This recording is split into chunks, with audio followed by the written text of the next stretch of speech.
jilmaydi. Takbir aytib turamiz. Qaytaman. Allohu akbar.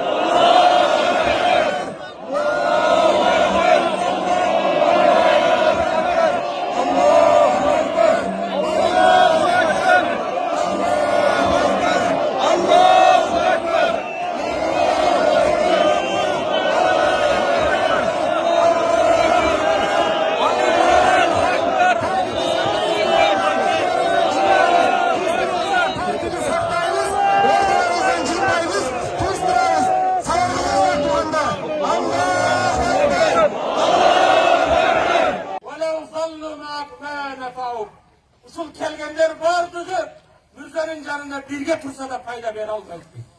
Hürmetli Müslüman bir tuğan, kabırgamına kiretiken, amalımız kiret. Kaburga amalın var mı? Hürmetli Müslüman bir tuğan, kaburga amalın var mı? Özün sıra ver. Kabır için emni amal kıldık. Gelinizler, mınandayız emede. Allah razı olsun.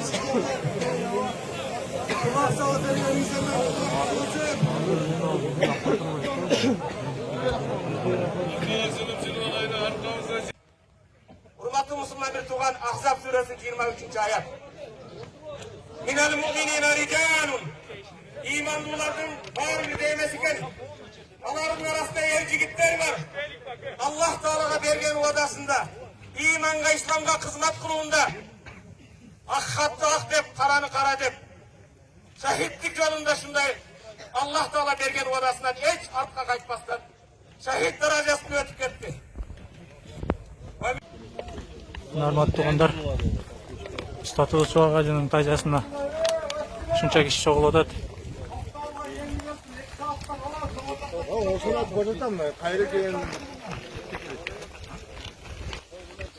Gene, ben de kendi arkadaşı ya. Bakın böyle. Ötkan.